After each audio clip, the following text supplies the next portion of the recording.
hanya la ilaha. Kedudukan la ilaha illallah dalam Al-Quran itu kedudukannya apa? Sampai sekarang ini banyak orang yang belum tahu kedudukannya la ilaha illallah di dalam Al-Quran itu. Yang diceritakan di mana-mana hanya fungsinya la ilaha illallah. Tapi kedudukannya sampai sekarang ini banyak yang belum tahu. Makanya tiap-tiap orang yang zikir bersama-sama, pertama mesti ada komando 3 kali la ilaha illallah, diikuti orang banyak la ilaha illallah. Kemudian 2 kali la ilaha illallah, diikuti lagi la ilaha illallah. Kemudian 3 kali la ilaha illallah, dipungkasi Muhammad Rasul, baru bersama-sama. Itu sumbernya dari mana? Sampai sekarang pun coba tanyakan sumbernya dari mana. Sebab itu mengenai kedudukannya dalam Al-Quran. Mengapa sampai 3 kali?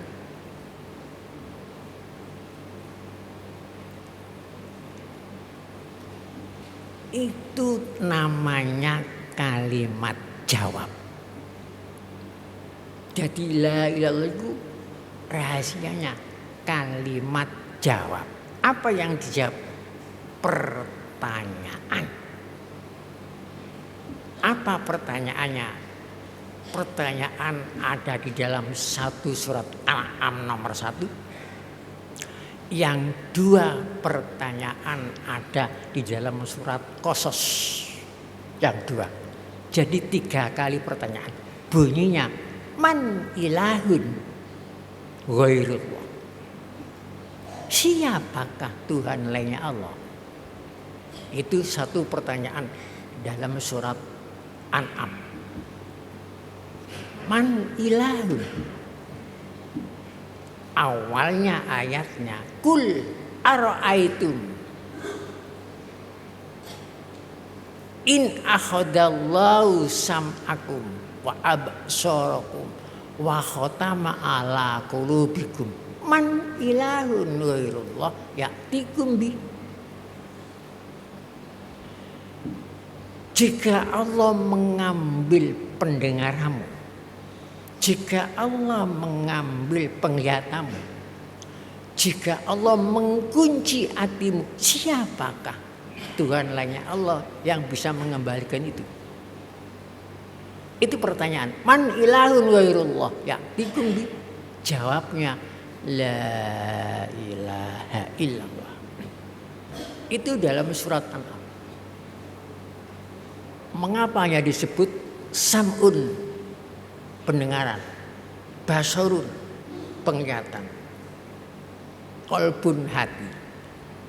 Jika 3 ini tidak ada, tidak diberi pendengaran, tidak diberi penglihatan, tidak diberi hati, tidak ada. Kitab 104 kitab itu tidak akan turun. Tidak akan ada Rasul 140.000 tidak ada. Dan tidak akan ada agama. Dan tidak ada surga neraka. Ini digantungnya.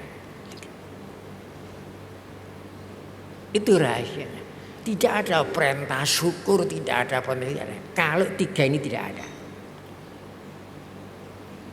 Itu 1 pertanyaan. 2 dalam surat Qasas. Kul ara'aitum. Kul katakan Muhammad, ara'aitum, bagaimana pendapatmu? In ja'alallahu 'alaikumul laila sarmadan ila yaumil qiyamah. Seandainya Allah menjadikan malam terus menerus tanpa ganti siang, bagaimana pendapat? Man ilahun ghairullah ya'tikum bidiyain afala tasma'un. Pendengaran ditanya. Siapakah Tuhan lainnya Allah yang mendatangkan terang benderang? Afala tasma'un, apa kamu tidak mendengar? Kalau ada kata-kata hukum malam, gandekannya pendengaran. Jawabnya la ilaha illallah. Pertanyaan yang ketiga, Qul ara'aitum in ja'alallahu 'alaikumun nar sarmadan ila yaumil qiyamah man ilahun ghairullah ya'tikum bilailin litaskunu fi afala tubsirun. Kapan siang gandengannya, apa kamu tidak melihat? Jawabnya la ilaha illallah. Jadi la ilaha itu kalimat jawab, kedudukannya menjawab pertanyaan man ilahun ghairullah. Man ilahun ghairullah. Siapakah? Man siapakah ilahun Tuhan ghairullah lainnya Allah.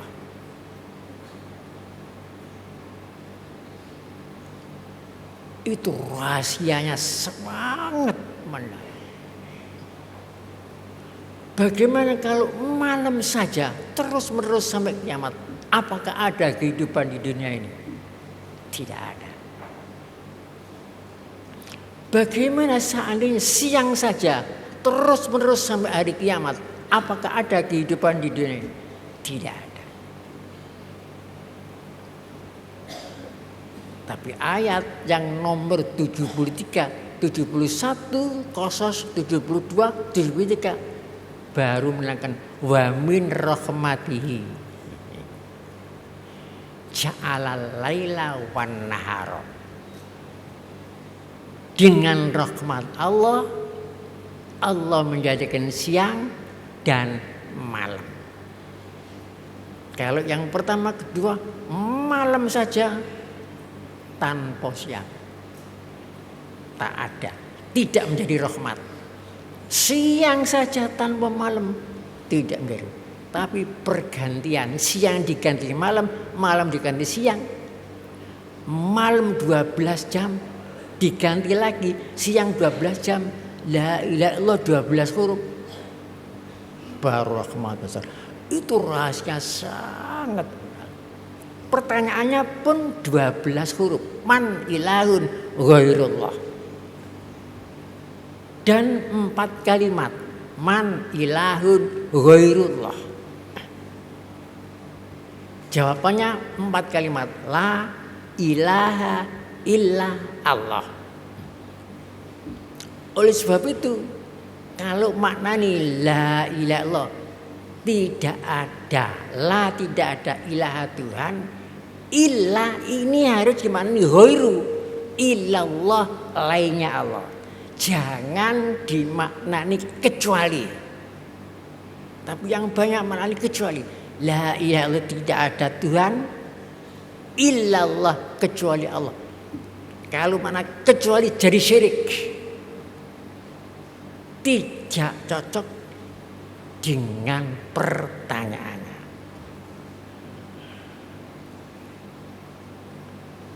Begitu rumitnya di belakang organisasi itu rumitnya la ilaha illallah. Oleh sebab itu ingatlah, tambah yang ketiga ini, itu rohnya, semangatnya semua organisasi yang ada di lingkungan Sitika. Kalau ingat itu, tidak ada pendeng-cueng itu, tidak ada. Semua harus ikhlas. Karena itulah titik sentralnya kita hidup dengan la ilaha illallah, mati dengan la ilaha illallah. Dan di dalam taman sari la ilaha illallah.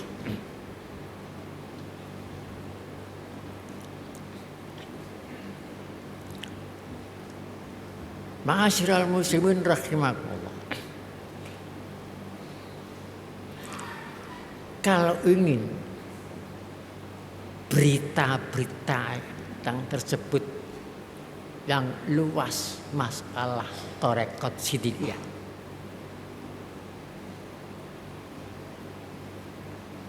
mengenai di luar negeri maupun dalam negeri,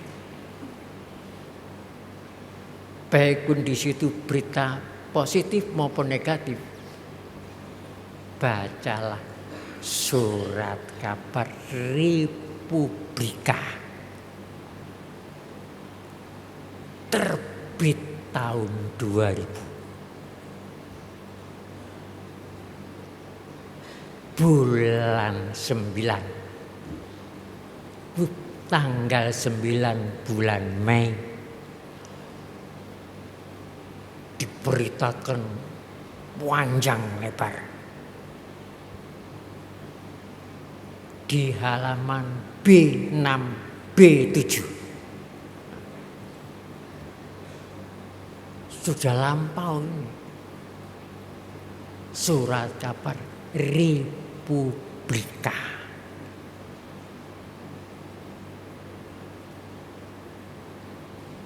Kalau ada, boronglah surat kabar itu. Disebar-sebarkan luas.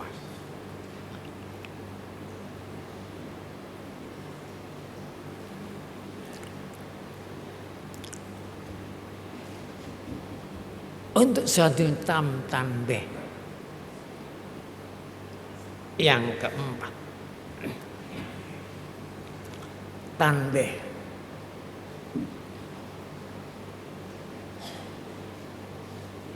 Jami'atul Mudzakirin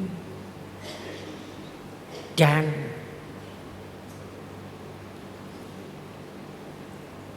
Monumen Hubbul Waton Minal Iman.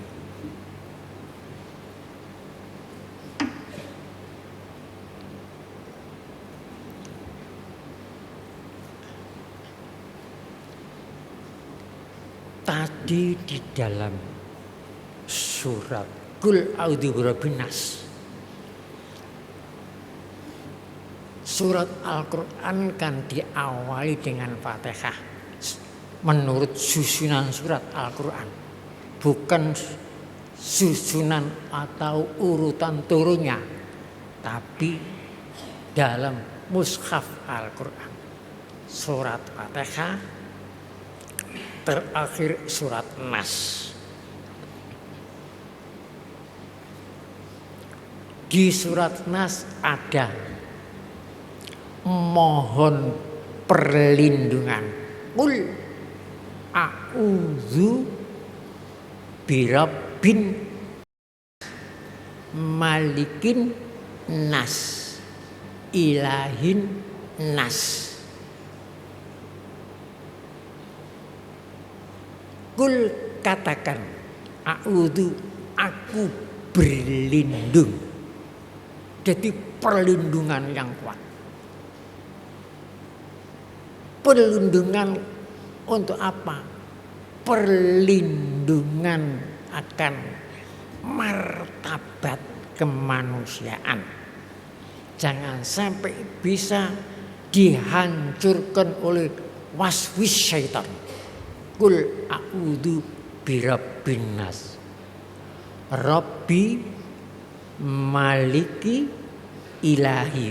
3 nama Tuhan ini kumpulan dari 99 nama Allah yang ada di dalam Al-Quran.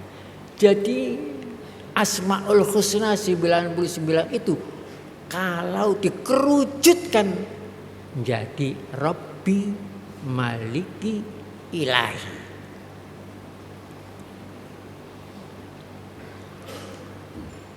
Belakangnya ini semua nas. Robbi belakangnya nas. Kalau di Fatihah belakangnya Robbi al-alamin. Tapi di akhir surat al-alamin tidak ada, yang ada nas. Jadi seluruh alam ini intinya di nas itu. Kalau dalam surat Fatihah Maliki Yaumiddin, di surat akhir Yaumiddin tidak ada, Malikin Nas. Yaumiddin masalah akhirat. Tapi di situ Malikin yang ada Nas. Malikin Nas. Rahasia akhirat masuk di Nas manusia. Kalau dalam Fatihah iyyaka na'budu wa iyyaka nasta'in, di surat Nas menjadi ilahin nas. Ilahi itu na'budu. Iyyaka na'budu wa iyyaka nasta'in. Di situ tinggal ilahin nas. Jadi Rabbi, Maliki, Ilahi, ini semua nama Tuhan 99 disebut keimanan. Dan di belakangnya ini nas disebut kemanusiaan. Manunggalnya keimanan dan kemanusiaan ini menjadi a'udzu, menjadi perlindungan untuk melindungi martabat manusia. Jangan sampai martabat manusia jatuh ke martabat hayawan, tumbuh-tumbuhan, alam benda dan lainnya. Hanya itulah yang bisa mempertahankan martabat. Bahaya yang paling besar yuwaswisu fi sudurin nas. Jatuhnya Adam karena yuwaswis. Waswasa ilaihi syaitan. Kemudian di Torekot Siddiqiyah, dua perlindungan ini dilambangkan. Rabbi Maliki Ilahi dilambangkan lambang Jami'atul Mudzakirin. Kemudian yang kemanusiaan ini dilambangkan oleh lambang monumen hubbul waton minal iman, cinta manunggal dengan iman. Hubbul waton minal iman.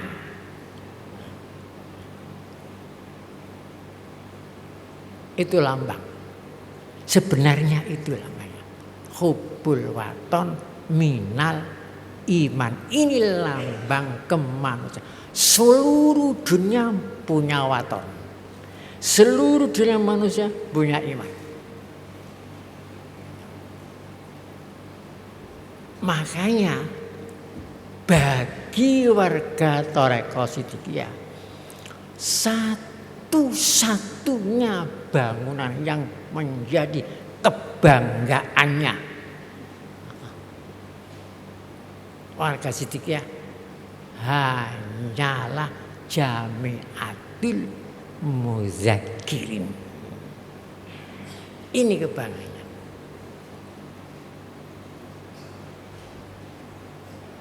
Mengapa jadi kebanggaan itu?